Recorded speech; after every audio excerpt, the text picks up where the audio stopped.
Welcome back to Week in Horror. Today we're going to be going over films from December 22nd through December 28th. Thank you so much for joining us this week. I'm Eugene, and I'm here with JL and Alex. How's it going? Hey guys. We have something super special for our listeners today. We're adding a feature to the podcast, Week in Horror Bloodbath. Here, two of our hosts will take two horror icons using all their horror expertise and debate who will win in a head-to-head matchup. Now let's jump into our very first bloodbath, right? We have two horror giants, Jason versus Michael. And our special guest moderator today, Kelly. Hey guys. Hey, Kelly. All right. Hey. So listen up. I want a clean debate. Here are the rules. Each debater has 1 minute for opening statements. Each debater will have 3 minutes to state 3 supporting points. Each debater will have 3 minutes for rebuttal.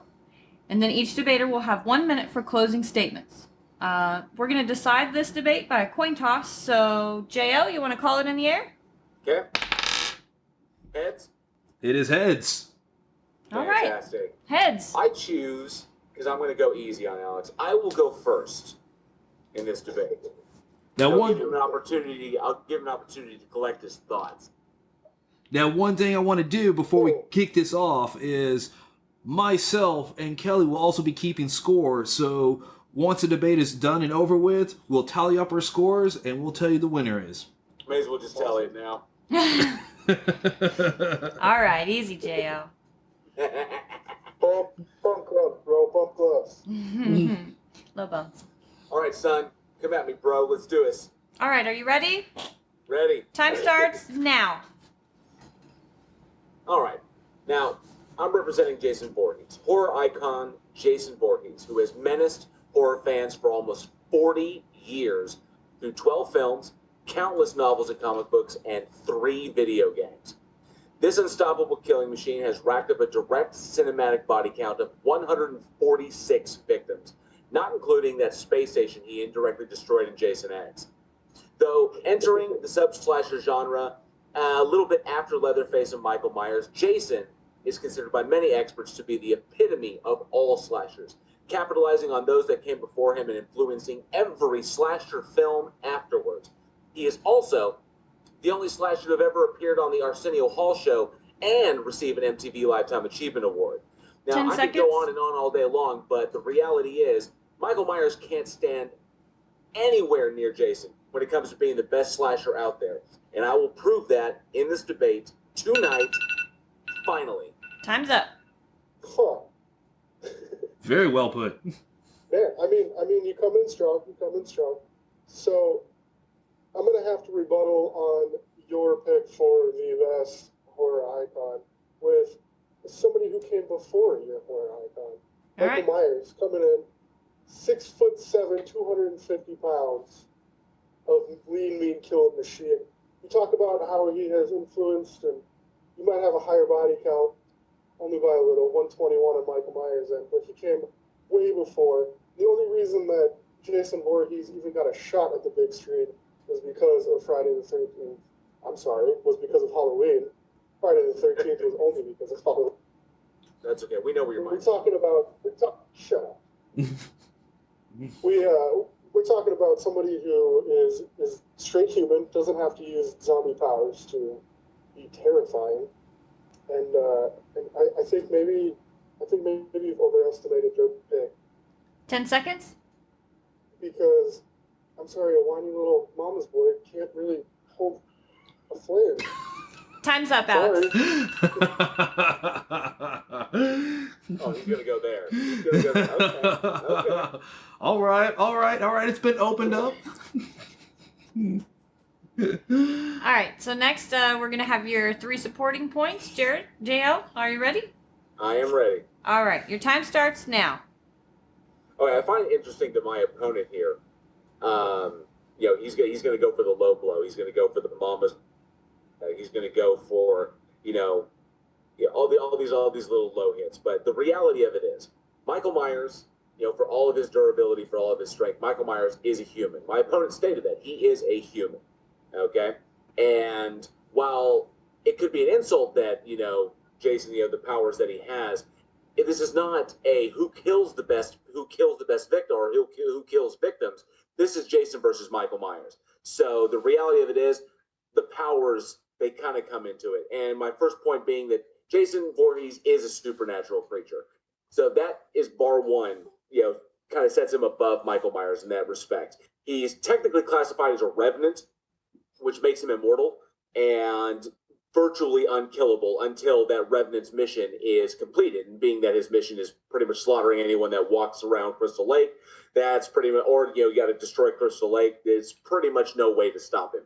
Now, he also has a unique ability, kind of better than Michael Myers. Michael Myers is pretty much relegated to only his butcher knife or big kitchen knives. Whereas Jason Voorhees has improvised weapon capability. Pretty much anything he lays his hands on, he turns into a lethal weapon. Even if it's just his hands, he smokes people with those, smokes people with sauna rocks, smokes people with harpoons, smokes people with corkscrews, whatever he can get his hands on, he's gonna smoke somebody with it. And my third point is, yes, the reality, Jason does have supernatural abilities. He's got superhuman strength, he's got superhuman durability, he's got regeneration, and he's got a unique ability, which we like to refer to as villainous teleport. And it's kind of an ability where if a victim ever takes their eyes directly off Jason, he has the ability to teleport within inches of his victim, just from out of the blue. So 1 minute, JL. And Michael Myers simply can't stand up to these three things. Michael Myers is just a human. Michael Myers is super durable, and he's really strong, and he's pretty stealthy. But when you're an unkillable, immortal, regenerating, anything as a weapon killing machine that literally cannot be stopped by bullets or anything else, who could pretty much regenerate himself from almost complete destruction, Michael Myers just doesn't have a chance. And I'll close it out there. Okay. Okay. Alex? Okay, On your points. So what you're telling me is he has to regenerate because he dies, even though he's a zombie, which is why Michael Myers kind of takes this one, because he's human, and he's been shot in the head and stabbed and electrocuted, and he just keeps getting back up. I mean, you're talking about these regenerative abilities. That's probably not even a word. Michael Myers doesn't need him. He's taken everything you could throw at him and gotten right back up. And that is a huge reason why he would be able to take on Jason and survive, because he can just keep taking it and keep moving.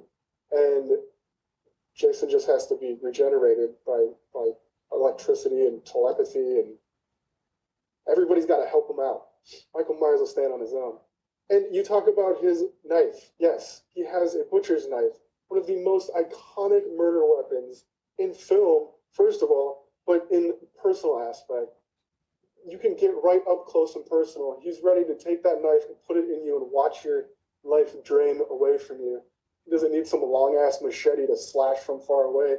I can kill people with a machete. It's really hard to kill somebody with a butcher's knife. That's another thing. Also, you're talking about somebody who is born a complete psychopath, at the age of 6, stabs his own sister, then just lives the rest of his life as a mute. And he's just like, I don't fucking need to talk, because I'm just going to kill you. You're going to die. Anything he crosses dies. He can pop up 1 second. Somebody can run away. He can pop up the next. You want to talk about teleporting? Michael Myers has hid from a town filled with police officers looking for him. One whole film, just nobody could find him, but then there he was. 1 minute, there was another one of his movies. He avoids an entire house full of cameras. If you want to talk about being able to pop up and kill somebody anywhere, you won't even see it coming. Close it. Close it out there? All right. Okay. All right. So, JL, you'll be up next for the rebuttal. Okay. I'll let you know when you got a minute. Your time starts now. Excellent. So, very interesting points that my opponent has brought up. Just some issues with that. So, sadly, with current canon, as far as the films go, Michael doesn't have any of these abilities, any special abilities, and like that. Because with the current movie that just came out by Blumhouse, with Danny McBride behind it, anything from Halloween 2 all the way through Halloween Resurrection is virtually retconned. Is that all of that? None of that actually happened. So all these things with this, you know, the circle of the thorn and the satanic powers and the imbue and stuff like this, none of that counts anymore. So all we have to go on as far as Michael's canon is Halloween 1 from 1978 and Halloween 2018. Okay, and with those, Michael Myers killed a handful of people and then was stuck in an insane asylum for 40 years.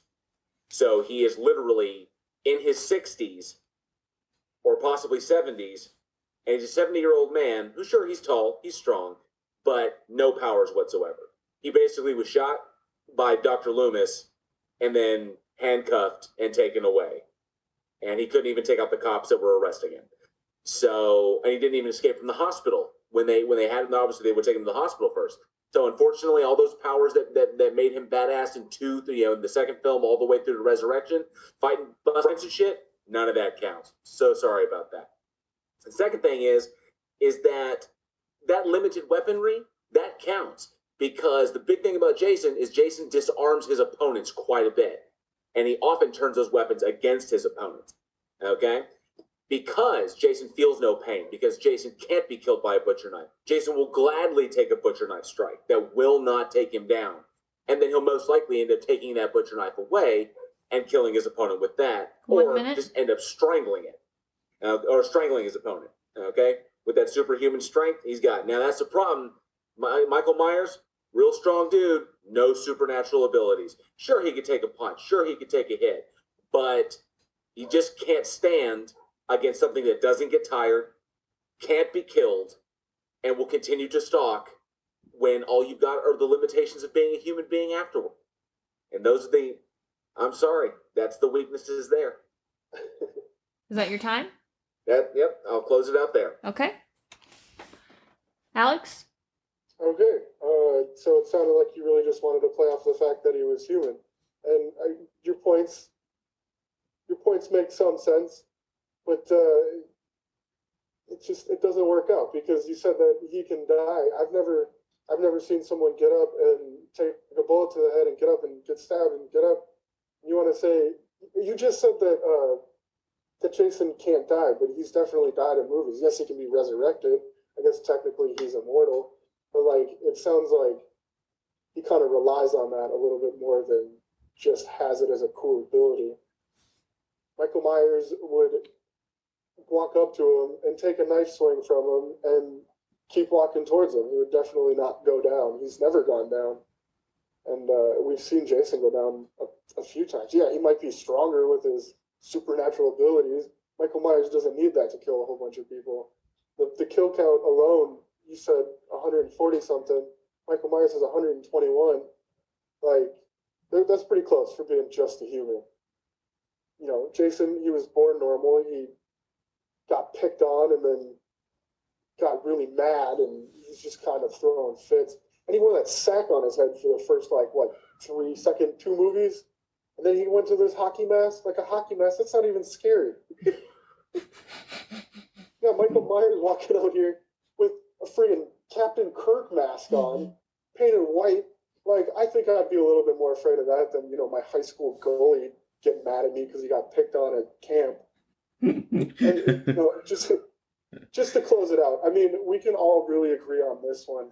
There was one point in Jason's lifetime where he was actually resurrected by Freddy Krueger and was just essentially his bitch. And I don't think I've ever seen Michael Myers take shit from anyone.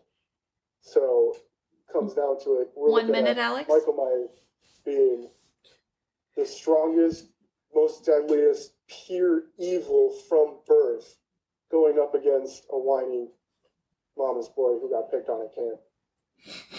Wow. Is that your statement? Oh, yeah. Okay. All right. So, JL, we're going to go ahead and do the closing statements. So, Okay, I'm ready. Start your minute now.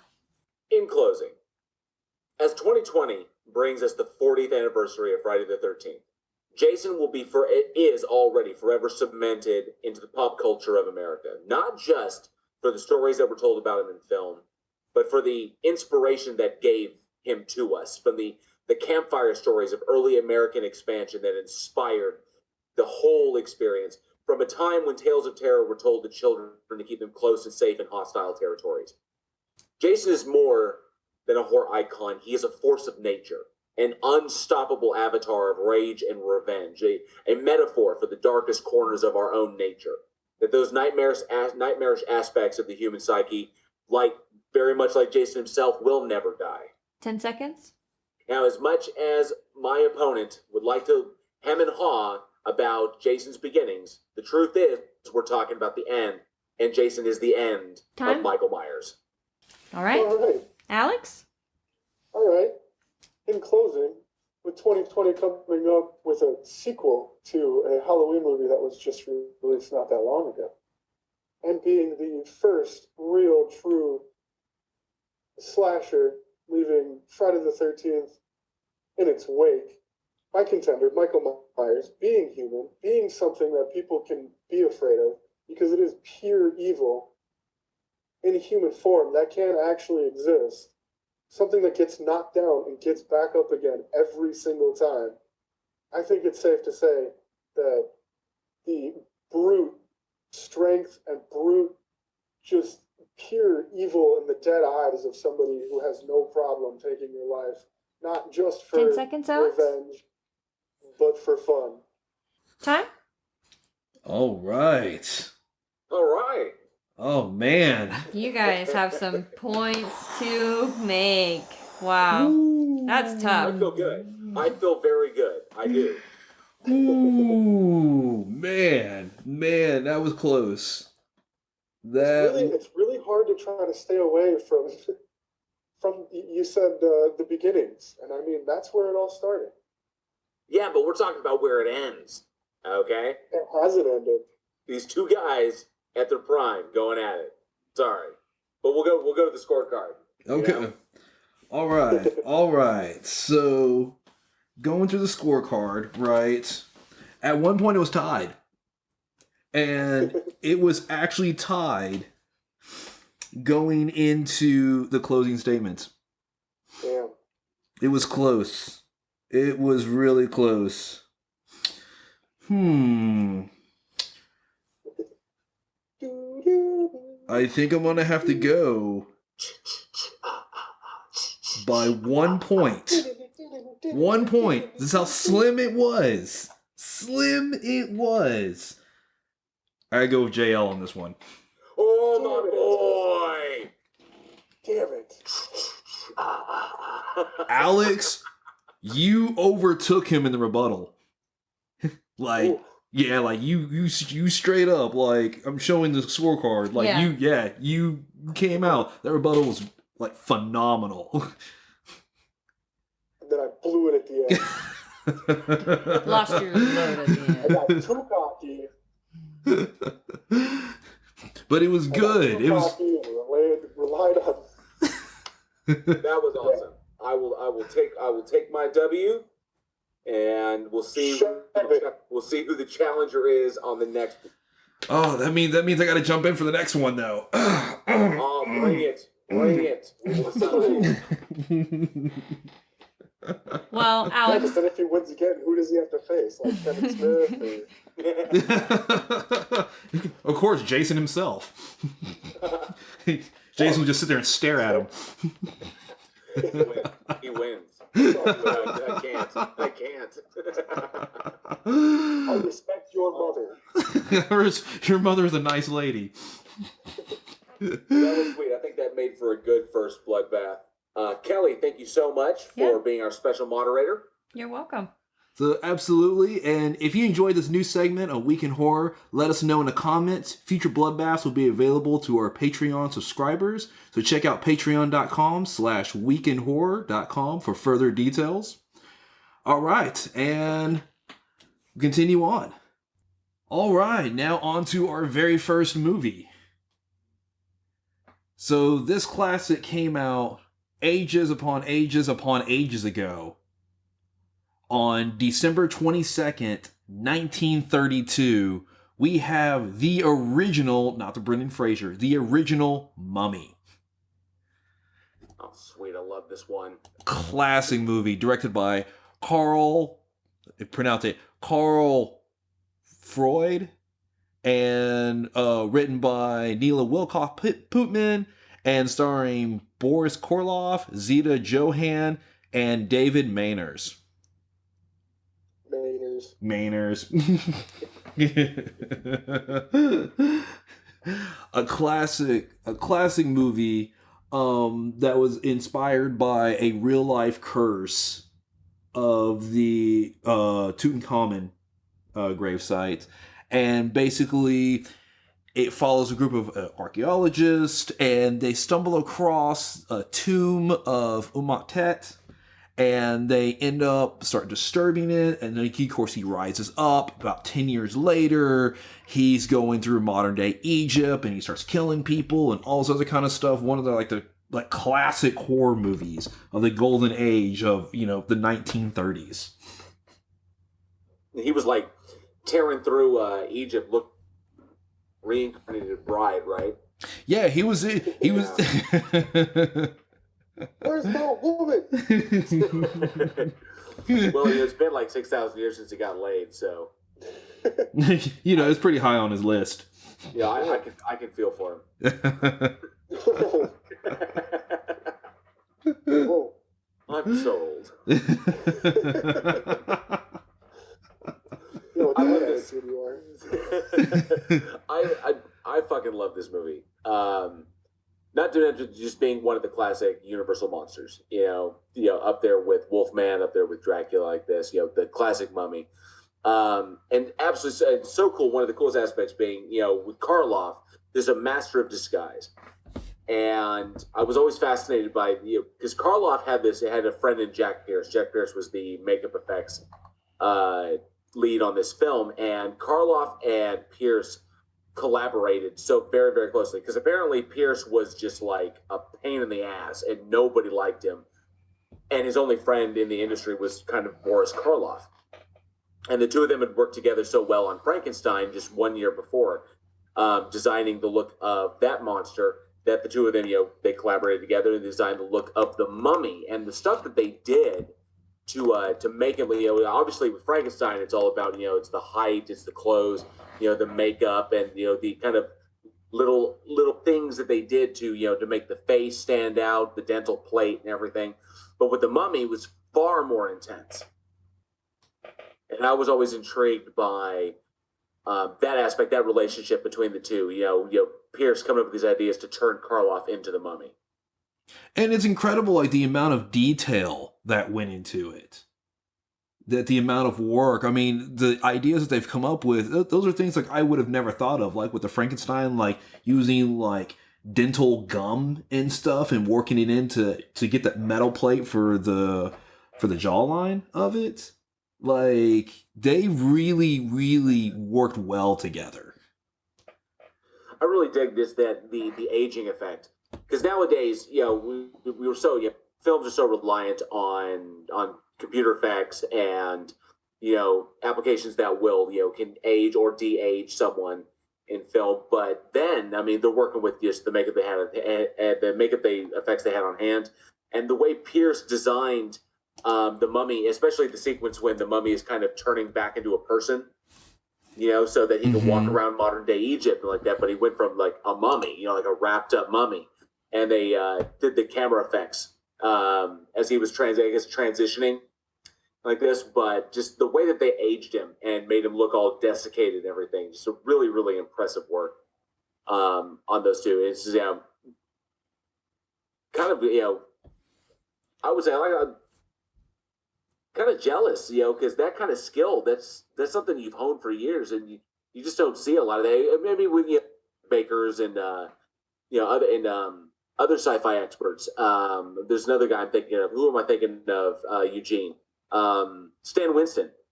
Oh yeah, these guys that contribute so much to special effects. So you just don't see that level of craft these days. Not very often. And the thing is, because obviously being 1932 is black and white, they actually played with color back then, knowing how it would turn up on the camera.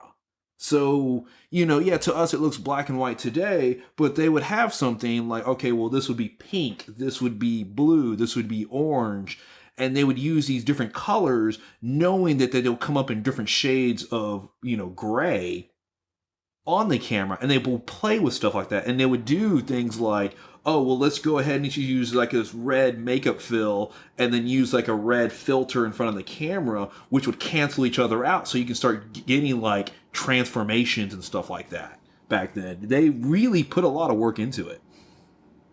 That's awesome. Because I like because I know that on the set of Frankenstein, I know that Karloff was green, and they actually used a green makeup for him, but obviously in the black and white, that actually came out very washed out. So it made it very corpse-like compared to everybody else. And see, that's something, I mean, that's done on purpose. They knew exactly what they were doing with that. They were getting that dead corpse look. Brilliant stuff. Brilliant. I mean, just truly brilliant. So they didn't have like Instagram filters and things. They'd actually be good at their fucking jobs. You see fucking Frankenstein with the fucking like the dog tongue in the ears and shit. Posted an Instagram story. Just woke up. Fire man. After 6,000 years. Oh, difficult walk. Stop. Want to strangle. Now, wasn't this based off of a real curse, though, right? Yeah, this movie came out, what, 1932? Yeah. This movie was really based off of this guy named Howard Carter, and this team went to King Tut's tomb, and they messed with it, or they were there or something, and then there was this whole thing on the curse, and so everybody's looking for it at that point, and so like they've got this like publicity now, but this Pharaoh's curse goes back so far. I think one of the most modern, most known stories was this Polish explorer went out in 1622, pardon me, and they were bringing two mummies back from overseas, and like people started dying, and there was just like mishaps one after another, and they reported that it all stopped after they threw the mummies overboard because of this curse. And so there was years before hieroglyphs. I think the 19th century is when we actually started like reading hieroglyphics, and so we didn't really know about the curse until we started reading into the hieroglyphics. But then they like started going back and seeing that throughout the ages there was all these curses, and if you disturb this mummy, then you're gonna be cursed and bad luck, and you're gonna die. There was a lot of reports of people getting sick, and it kind of clashes with itself in a way, because there's like not a whole lot of actual curses like on the inside of like tombs of mummies, because people, when they were burying their dead, or when they started memorializing it with pyramids and stuff, they thought nobody would ever like desecrate that type of holy spot, or however you want to put it. But so there wasn't actually like a whole lot of actual curses in these tombs. So like the fact that there's so many reports of actual bad things happening, written records of bad things happening after people disturbed these tombs, was kind of crazy, because it was like there wasn't that many curses. And then you start looking into it, and people started using these curses to scare away like grave robbers and stuff like that. So this curse has gone back, and the thought of a curse has gone back very, very far. And it's just crazy that like they took that and it actually became like oh my gosh, this is like a thing now in like 1922, and they really like launched Egyptology. They started working with all these people and finding out all these really crazy things, and that's, we can read hieroglyphs now. We know so much more about something that was absolutely terrifying. Could you imagine, like, yeah, I'm gonna rob this grave, and then all of a sudden, like, you're like walking out and you break your leg, and then the next day, your loved one gets sick, and then all of a sudden you're just dead because you messed with an ancient evil that you have no idea about. We still really don't know too much about it. Yeah, I read stories about how the initial expedition into the pyramids and the uncovering of Tutankhamun's tomb, how virtually every single person on that expedition, including even the financier, was like within 2 years, or maybe it was in like 2 or 3 years, it had all died or lost everything. Yeah, they were all either sick, broke, or dead. Yeah, it was just and it was from strange things like one guy fell One guy was in a car accident. One guy died from I think an infected mosquito bite. It was just weird shit. Bizarre things. Yeah. Just like the freak things you wouldn't expect. But when you kind of cluster all these freak deaths, alone they don't mean anything. But when you cluster them around, virtually it's everybody who was involved in a specific thing. I can understand why it'd be pretty fucking scary, especially to the locals who the local Egyptians who helped them uncover that shit and didn't want any part of it. So, but of course, you're talking like, but see, even like in 1922 when that went down, like that you're talking about the mosquito bite. He actually the whole story. The guy that got the mosquito bite, he was like shaving, and he like nicked the mosquito bite while he was shaving, and it got infected, and that's what ended up killing him. Just something that small. It goes even like deeper into how bizarre things like happen. Like Howard Carter's house got broken into by like this gang, and that like the day that they found the tomb, and so it was just weird that it was just that's so crazy. It's like, how do you not? It's not coincidence. It can't be. It's trippy. It is. That's why it makes for a great horror movie, because a lot of the best horror movies out there, they take from the headlines. So when you start getting headlines like everybody who uncovered King Tut's, tomb is dead now, might as well make a movie. Kind of thing. Yeah, a classic setup for the longevity of the mummy itself, because so many different iterations. I'm a particular fan. I like the Brendan Fraser especially the first one. The second one was okay. Not a fan of Tomb of the Dragon Emperor, but I really really dug the very first Brendan Fraser film. I like that one. And when mummies are so simple, it's just simple. To do as a monster like that, just a classic fallback. If you want a really decent, just kind of like creepy, animated. It's not really a zombie. Animated dead pharaoh like that. They kind of crumble apart and they're falling apart, and of course they used one in It. So because there was the mummy that Ben was afraid of. So I thought that was pretty slick. So just a good all around horror monster. Yeah, absolutely. So we got several iterations of the Mummy, and what we're going to ask the audience and leave in the comments below. What is your favorite Mummy movie? Is it the original 1932? Is it the Brendan Fraser? One of the three ones that he was in? Is, the wrong answer Tom Cruise? That one?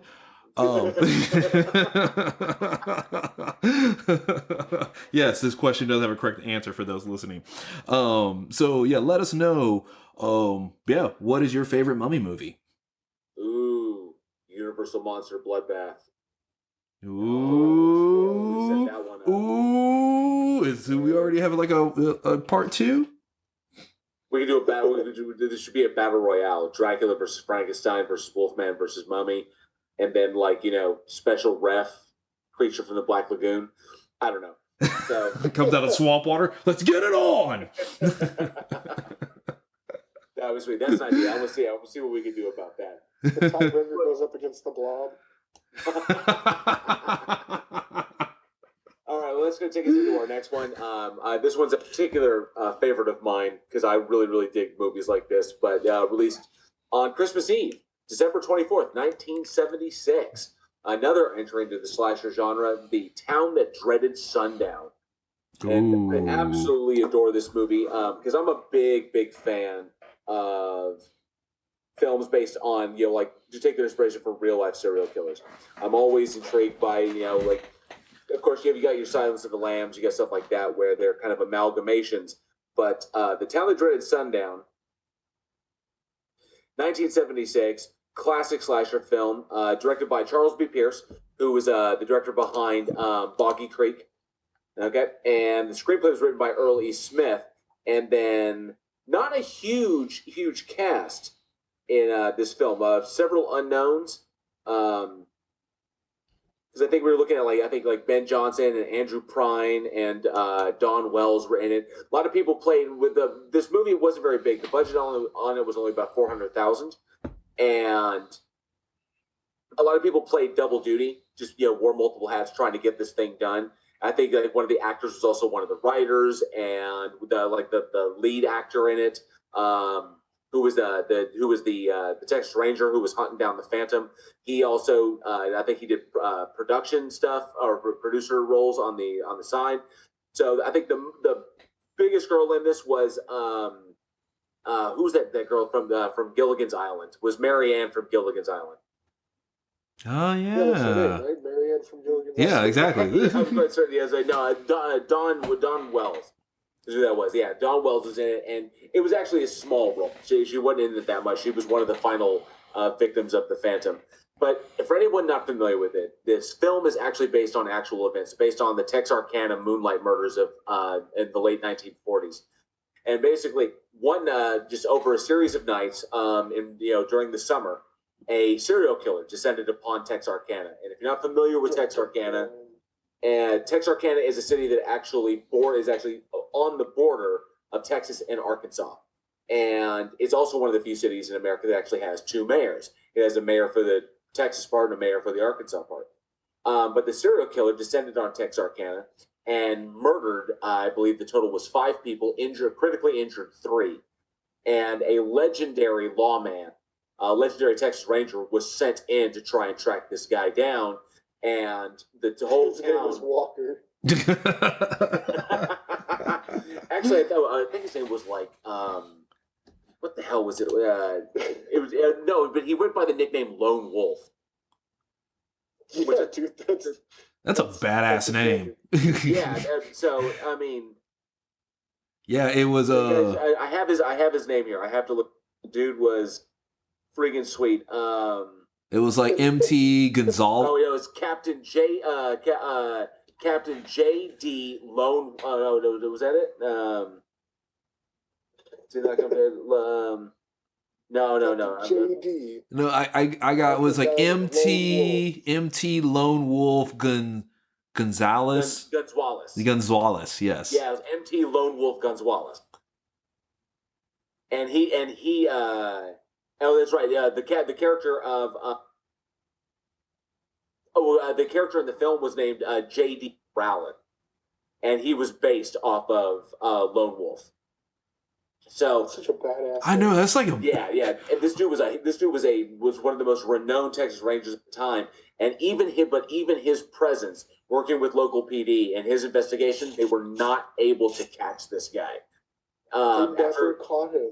They never caught him. Never did. That's what's creepier. The fact that he just got away with it.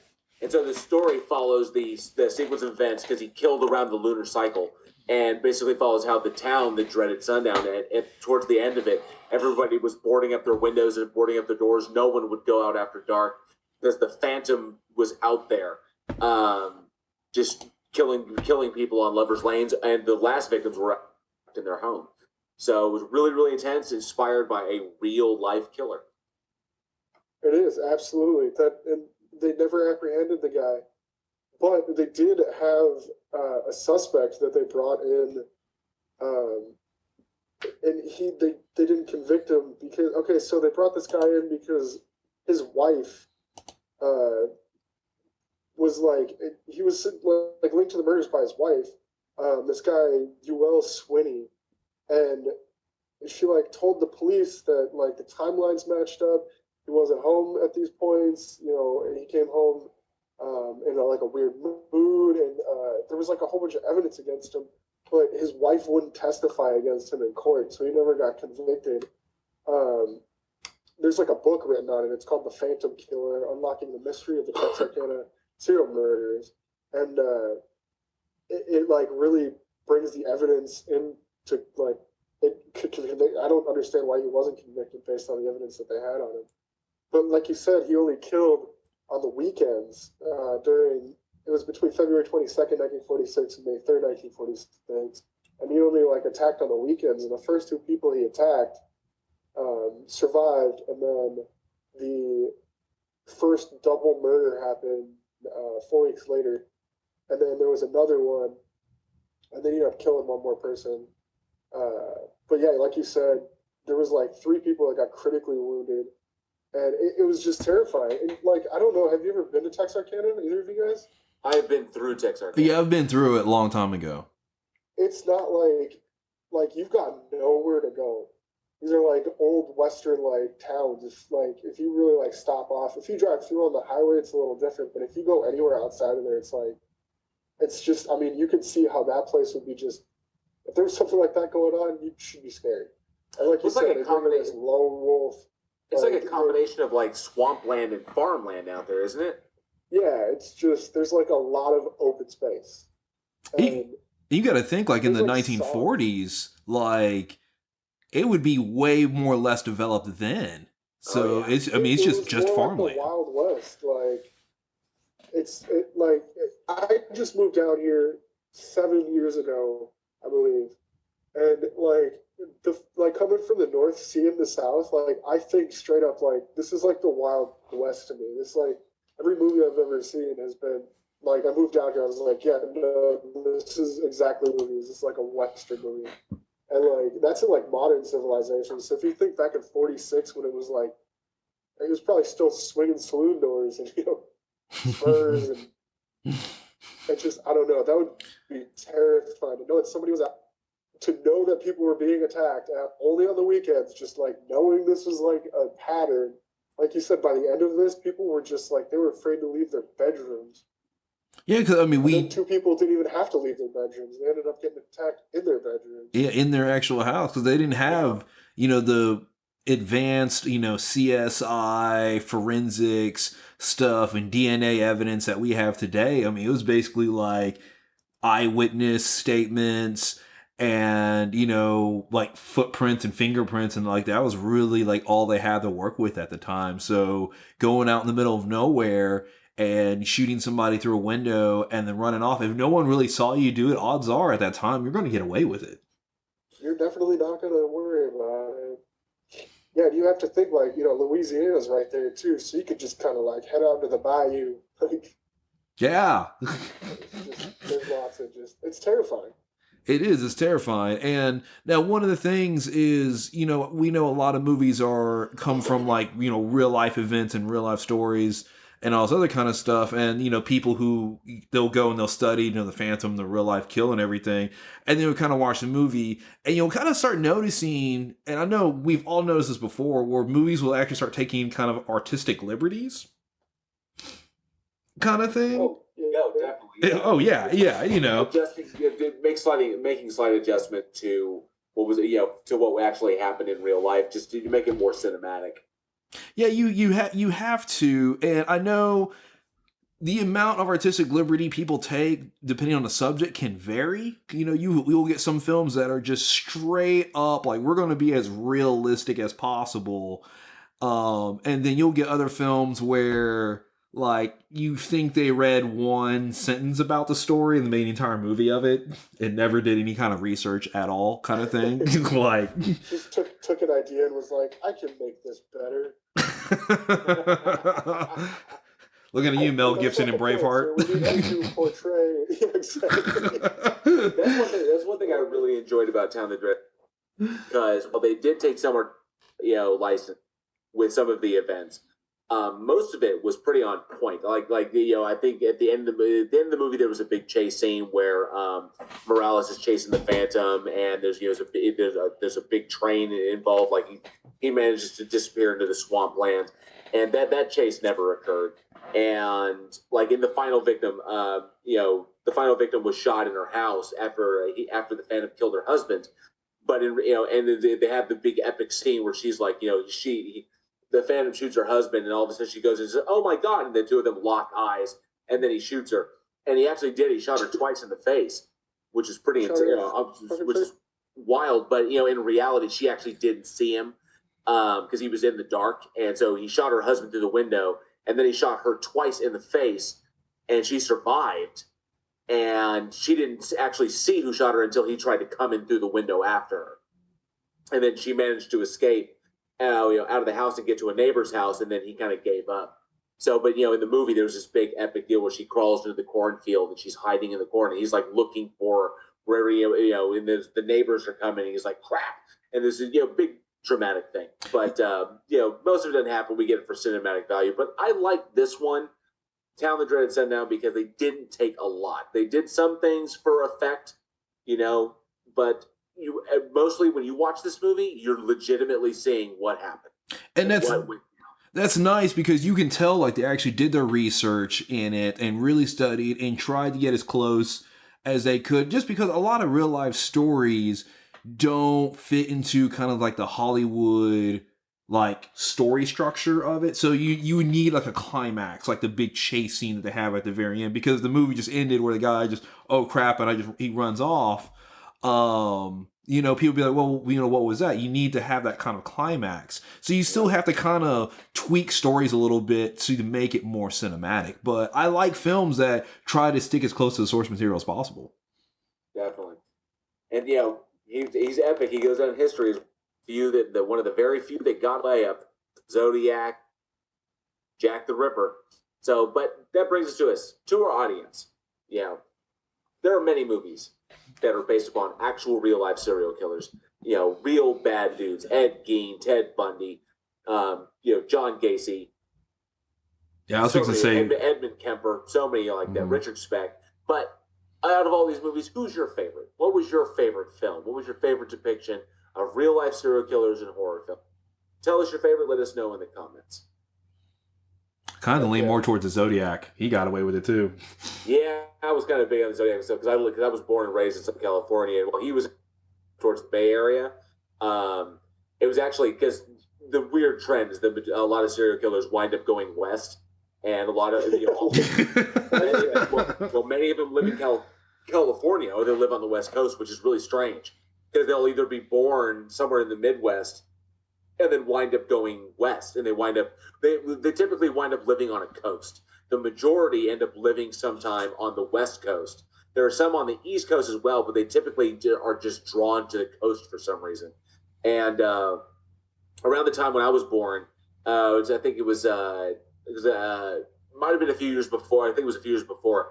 The one of the Night Stalkers was traipsing around Southern California at the time. And then it was a few years before I was born that the Zodiac was up north, terrorizing the Bay Area, Vallejo and that area up there. Mm-hmm. That's crazy. And did you say that? And that totally blows my mind because that's totally true. And I can't believe I never put that statistic together. But they generally come from the Midwest. Yep. Yeah, never thought about that. And I'm not saying my girlfriend used to live in Wisconsin down the street from where, who's in Wisconsin? Ted Bundy? Was that Ed Gein? I think it's Ed Gein. Gein was in Wisconsin. Gein was in Wisconsin. So she lived I think it was only a couple of miles from where Ed Gein's house was. There's an apartment. Oh, it was a farmhouse. It was, and they burned it down shortly after. I think about almost a year after he was caught and incarcerated and put. I think he was put into an asylum. I think after a year after his capture, the locals burned his house down. Yeah. He was just attracting too much attention. And most likely he never made it to the coast because he was a man of extremely meager means. He was extremely poor. So. You know what, too? They're actually selling that land right now. Oh, that's wild. Yeah, you can it was a $400,000 and something property. Obviously the house wasn't there, but there's another house on the property. I can tell you it's weird, making that connection because they typically come from the Midwest. They typically come from the Midwest, and generally make their way. They kind of migrate towards the coast. Yeah. And it's theorized. I'm not saying that this is fact like that, but one of the things that plays into serial killer or serial killer mentality, psychopathy or antisocial personality disorder, is that there's a lot of repression that goes on, repression of self, repression of identity, repression of emotions, and typically in America, the way we are kind of set up is that your most repressive communities are typically your most religious communities, and those repressive ideologies are the strongest in the Midwest. So Go ahead. I was just saying, so the odds of when you have such a condensed area of where the general, where for free thinking, where free thought, where these kind of things are repressed, and you have strong religious overtones pretty much throughout the area, pretty much throughout the farmland, the breadbasket of America, you increase the odds that you may get broken people becoming serial killers, like Dennis Rader out of Kansas. Ed Gein was out of Wisconsin. These are, some of these communities were deeply religious, deeply Christian areas where free thought and free thinking are highly repressed. And so that repression kind of feeds into, all the myriad factors that go into making someone into a monster. But it's not causation, but I definitely say there's a correlation. Oh yeah. I've got a much more easier explanation. I come from the Midwest, the North Midwest. It's the fucking snow. It's the cold. It can only take it for so long before it just drives you. You're stuck inside for fucking 6 months out of the year. You can't go anywhere without fucking digging yourself out of a hole, and then you just fucking have enough. You're just staring at it. Just staring at the people with you like the fucking lighthouse. That's it. I'll see one more fucking snowflake. I'm gonna kill somebody, and then it starts snowing, and that's it. That's it. Done. I'm gonna kill my neighbors. Oh wow, such a subject. I really did enjoy David Fincher's Zodiac. I did too. I thought Gyllenhaal and Ruffalo and Robert Downey Jr. I thought they were all fantastic in that. That was a good depiction of it. Really super creepy, knowing that bad guy was out there doing what he did for so long. Never found him. And they never found him. They never caught him either. There's thoughts. There's rumors. They're not really pursued, but there's like a theory, a very, very loose theory out there, or a hypothesis that the Phantom killer in Arctex Arcana was fresh out of the military, and that he had it was just there was trace evidence at the scenes that indicated that he had military experience, and there was a theory that was posited, never really followed up, that there were some stark similarities between the Zodiac and the Phantom. And if the Phantom was fresh out of the military, he might have been in his mid-20s to early 30s when he was committing his murders. And that happened in the late 1940s, and the killings of the Zodiac took place in the 70s. Now, it's only a 30-year difference.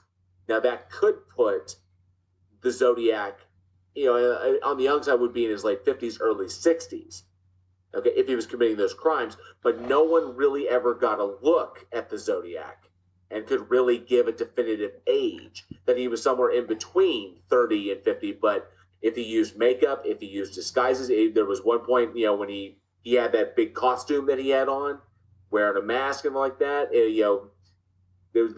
some people posited that they could have been one and the same, that there were a lot of similarities between the two. Killed people on lovers' lanes, was an ambush killer and taunted the cops because he got away with it. And you never know, maybe the Phantom migrated west. Maybe. Like serial killers tend to do. So I'm just positing it out there. I have a lot of it in the subject, which, I'm already weird enough as it is, but I've, looked at cool things like this, and, they always cross my mind. That's why I think the Town of the Dreaded Sundown has a special place for me. It's definitely a good one. All right, well, we're moving into our final movie of the night, a classic, talking about The Exorcist, released December 26th, 1973. Yes. By far started an entire genre of films. This was a 1973 American supernatural horror film, one of the first actual let's dive into religion movies. Did you imagine going to see this after Christmas with the family? After Christmas. The family's all together. Let's go see a movie. I hear there's a scary one in town. We just celebrated Jesus, so. Your mother sucks cocks in hell. We gotta go. Oh, this is not savory at all. Directed by William Friedkin. Oh my God! Written by William. What's Downey. she doing with that crucifix? Nobody needs to know. Ellen Burstyn, Max von Sydow, Lee Cobb, Kitty Wynn, just Jason Miller, Linda Blair's in this. Yeah. So what happened was. What had happened was obviously The Exorcist. It was a film about an exorcist possession. I mean, like, if you haven't seen it, seriously, you shouldn't even be here. This goes back, opens up a whole new can of worms for just the right kind of people. Oh yeah, this is it's big because we've talked about kind of like the split between the low budget and the high budget horror movies in like 1968. So you had the low budget. We've talked about a bunch of those. Well, The Exorcist is like the epitome of the studio high budget. So the big studios went supernatural, and obviously starts off with like Rosemary's Baby. They came out in 68, and Exorcist is like the cream of the crop, like the premium of like supernatural horror movies. It's scary. You mean like Friday the 13th to Halloween? Yeah, yeah, something like that. One establishes, the other one stands on top of it, maybe. Well, they did a lot of Friedkin utilized a lot of interesting shit in how he shot this movie, especially in the bedroom scenes with Linda Blair, in order to pull off some of the stuff he did. God, that friggin' and the staircase scene. Oh, that still creeps me out. Yeah, it's a lot of it had to do with, it was a lot of the setups and stuff in terms of with the house location and stuff like that, where they had retractable walls. The actual where she's going down the staircase was actually on like a concrete type staircase, so it can support everything that was necessary for it. One of the biggest things what they really worked on was kind of like the color scheme of it. If you notice, there's a lot of like blues, deep oranges, and like some really dark greens. And they utilized, it was a lot of hard lighting, a lot of hard shadows. And so for those who don't know that much about lighting in terms of films, a lot of times we have what we call like soft shadows. So you may have like a shadow, you have a character and they have a shadow on the wall, but it's real fuzzy and stuff that kind of doesn't really draw a lot of attention. This is the exact opposite. Hard, sharp shadows, sharp lighting, and they use a lot of that color scheme, and with that hard lighting, with like the creatures that come in and all this other kind of stuff, it was extremely well thought out. That's gotta be so distracting when you're trying to act in a movie, especially something like this where like you gotta portray being possessed, and that's gotta be so hard with those lights. Because if you're doing a hard shadow like that, you gotta have some bright light shining right on you, and so like that's gotta be difficult as an actor. Welcome to one of the difficulties of acting. One of the difficulties. Now, couple with this. Laying on that bed, but couple it with this. You have that in your face. The camera's there. The crew is running around back behind there. The director's doing his thing. You have people see like that, and then you're on that bed. You're generating this energy, and then cut, reset. Let's do it again. And then imagine stuff like that. Being in this movie in a specific scene that involves a crucifix. Like you've got to do that with those fucking cameras, lights. People running around, you gotta be dead, like literally dead fucking serious. Yep. You gotta do that thing with that crucifix. Now imagine Shelley Duvall in The Shining with Stanley Kubrick, 127 takes. That's insane. Yeah. Yeah. So, when you're getting intense like this, it can get pretty wild. So, but one thing that I dig, because we were talking about it earlier. We were talking about the Mummy and how the Mummy was partly based on the Curse of the Pharaohs when that hit the news when it hit the news wire at the time. But The Exorcist is also supposedly cursed. Now it's absolutely crazy because of all that. Because I actually did an article, Cinelinks, back in the day about film curse, about the films that were cursed, like Poltergeist, The Omen. But The Exorcist is like the reigning champion of like all film curses. Like this cast and crew saw more bad luck and misfortune than any other I could track down. So Jay Simpson. Oh, it's seriously fucking wild. There was like a 2-hour True Hollywood story dedicated solely to the curse of The Exorcist. You had damn, there were like upwards of like 9 people died during filming. Ellen Burstyn suffered a spinal injury during one stunt that went wrong, and she twisted her back, almost paralyzing her. Fires would break out on the set for like no discernible reason. Like shit would just like catch on fire, and then people would so they started having to keep extinguishers around the set at various locations just in case something broke out. People spoke out about the film. Billy Graham did a whole big thing, denouncing the film and saying that there was evil in the film and shit like that. So, and then when the film released, evil. And then when this film released, the initial audience reactions are so fucking wild because people fainted, people threw up, and people generally reported a sense of unease while watching it. Now we know from the technical standpoint that William Friedkin actually underlaid the soundtrack with basically a ULF line. And that's ultra low frequency line, which is one of the reasons why we get the sense of unease. Because typically, one thing you learn when you research like haunted houses and stuff, like old buildings typically have old, like heaters, like old radiators in them. And when these things start falling apart, they can give off ultra low frequencies, and those ULFs are what cause a general sense of unease in human beings. So that's what causes that for haunted houses and shit. And so he purposefully did this in the film to create the sense of dread. Damn. While you're watching it. And it really only works in the theater because the way you have the sound set up in the theater, people are picking up those vibrations better than you would if you were watching it at home. So this was really an only in theaters effect.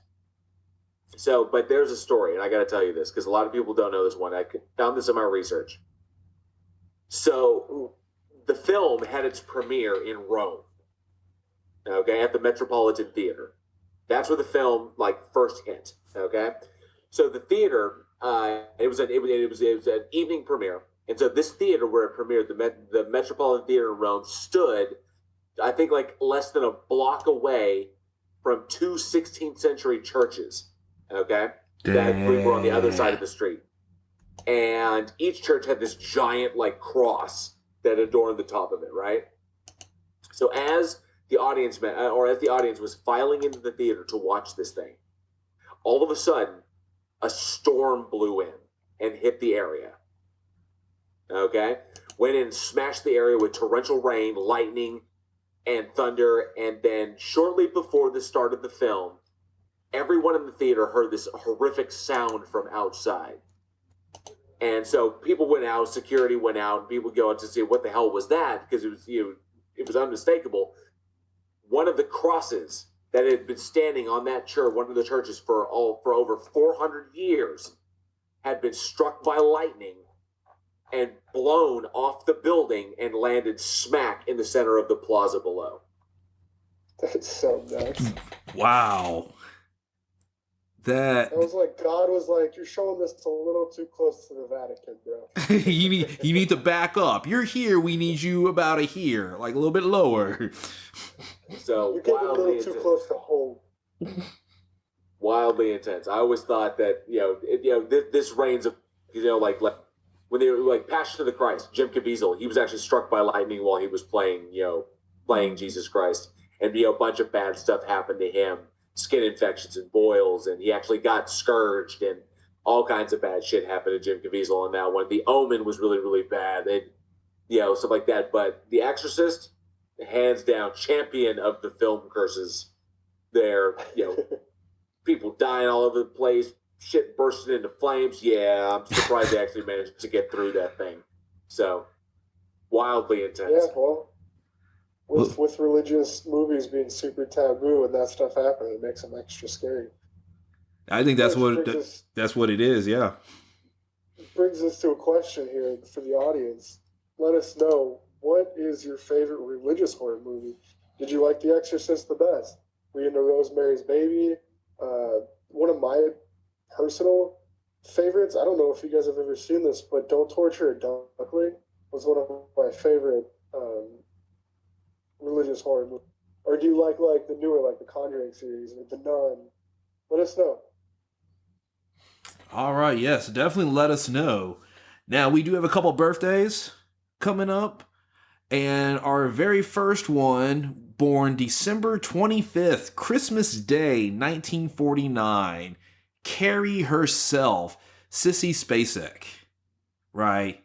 Obviously a huge filmography. She already mentioned Carrie right off the bat. From 1976, the original Carrie. She was also in American Haunting. She was in The Ring 2. She was in JFK. She's also been in Help. I mean, she has been in so many different things. She's still doing stuff. Still rocking it. Kind of thing. I think the recent thing she's been in is like The Homecoming.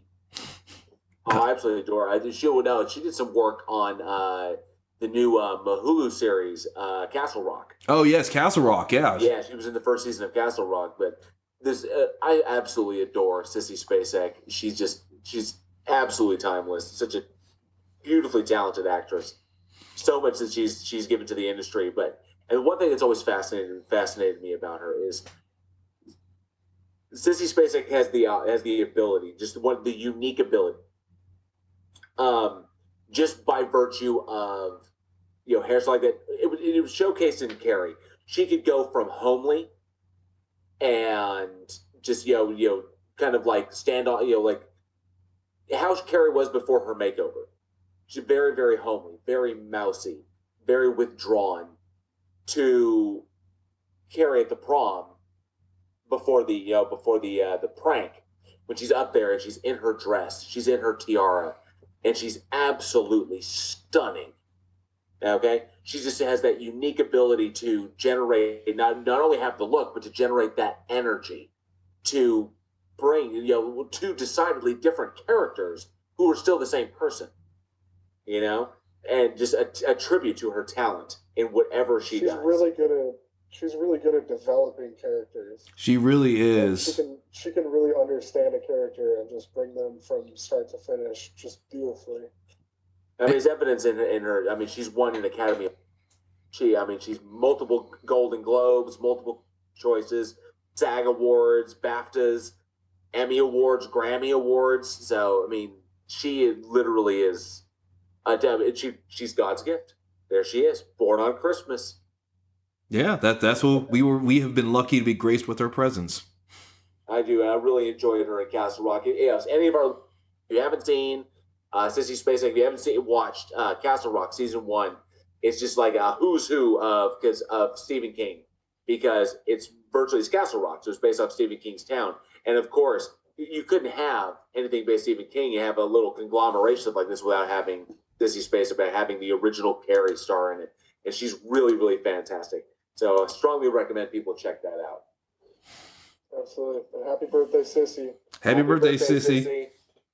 We have a second birthday, and this individual, just as big, and obviously one of my favorite actors, born December 28th, 1954, is the incredible Denzel Washington.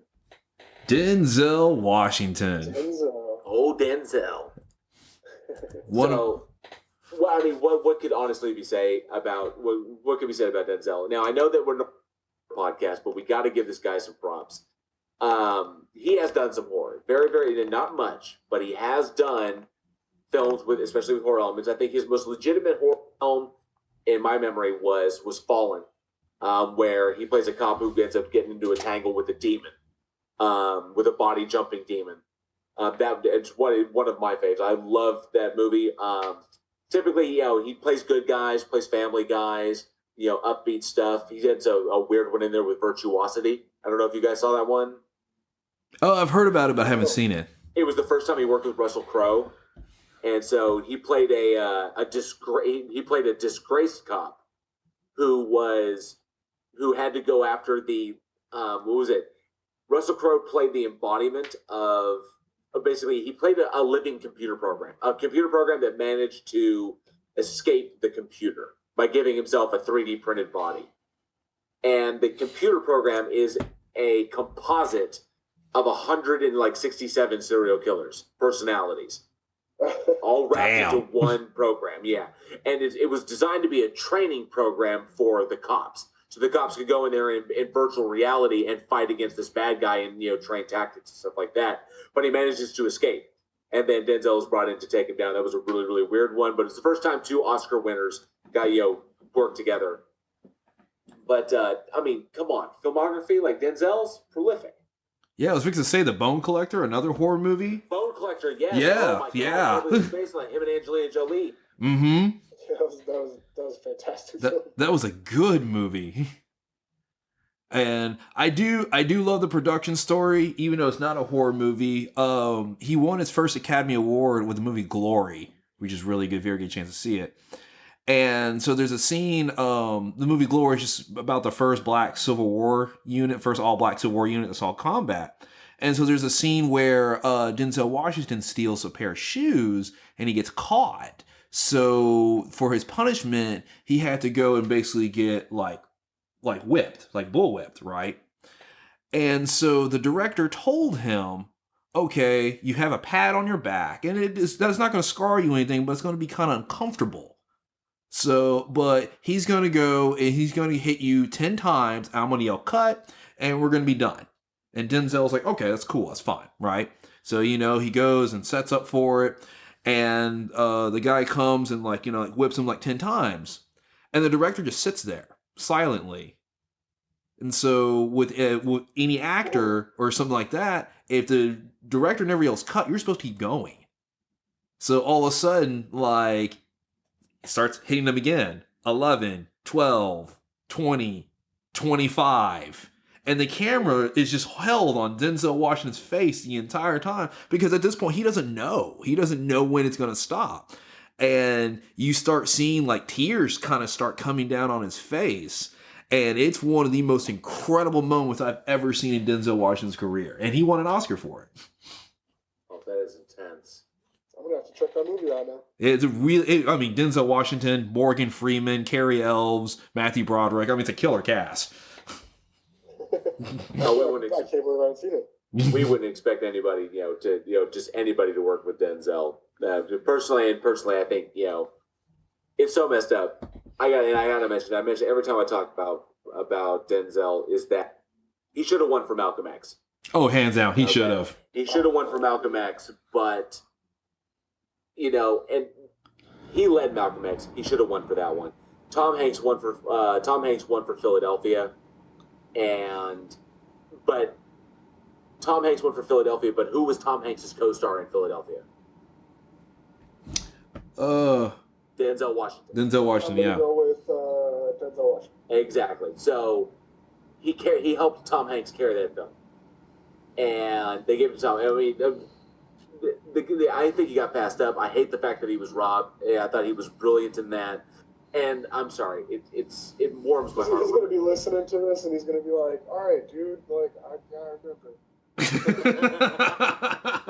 And come on, remember the Titans? I was fixing to say, remember the Titans. Yes. Oh yeah. Oh, that movie is so amazing, and it still makes me went cry. from demon-possessed little girls to,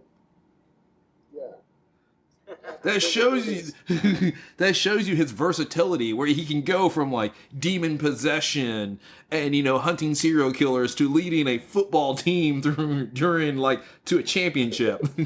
Oh fuck yeah! Well, there's something like the Pelican Brief, okay, and then to the Manchurian Candidate, psychological thriller, and then turn around to He Got Game, okay, and then Courage Under Fire, playing military, and then of course, John Q. John Q was a really, really good one. Oh so yeah, just an incredibly versatile actor to pretty much hit anything. I'm sorry, Yes, for anybody who loves Denzel, Training Day was absolutely amazing. Yes, yes. Everyone talks Training Day like this. I really liked him in American Gangster too, but now I think he recently came out with the Equalizer films. He just did Equalizer 2, and I think and Equalizer was really good. I thought 2 was kind of hackney. It was kind of like pretty much the same as 1, just kind of they hit the same beats. But Equalizer was fucking amazing. And Book of Eli. Oh, Book of Eli. Yeah. Oh yeah. Oh yeah. Oh god. Denzel kicking ass. Man on Fire. Ooh, with the Nine Inch Nails soundtrack. Ooh. Yeah. So, oh man, just a prolific. A prolific actor. God will love him so much, and I'm glad he's still pumping him out, and he's always willing. And that story where he got the script for Training Day, and it was so antithetical to Denzel's, what Denzel does, and it was his son that convinced him to take that movie. Nice. It was like, look, you've got to do this movie, and he was like, I don't know, blah. And then after he did Training Day, it literally opened the door, because Training Day gave us Man on Fire, it gave us The Equalizer, it gave us Book of Eli, it gave us all, just every, Magnificent Seven. It showed that he can do everything. Yeah, and just that versatility, and that he's doing that, and so now he can do these films and still maintain his fan base. So I hope we get a lot more from Mr. Washington. You keep him going. Happy birthday, Denzel. Happy birthday, Denzel. All right, that's all we have for you today. Thank you so much for listening. We're always checking back for feedbacks, comments, questions. Let us know. Let us know what you think about the Bloodbath or anything else you'd like to hear about. You can always look for us on Spotify, Google, and Apple Podcasts, on Anchor. Go to now iHeartRadio. Oh, and now our iHeartRadio. Out there. Also, feel free to shoot us an email with anything you got at weekinhorror@gmail.com. Absolutely. We'll take a look at those. And we're always looking for all kinds of suggestions and stuff. If you have any ideas, please let us know. This is for our listeners. So, yes, let us know. And also check us out on Facebook at facebook.com/weekinhorror for daily splatter. So you get a little bit of horror trivia every single day. And thank you so much for your continued support, right? We definitely appreciate it, right? Yeah, thank you so much. Thank you. Could not do without you guys. Absolutely. I'm Alex. I'm Eugene. I'm JL. And we're signing off. Thank you.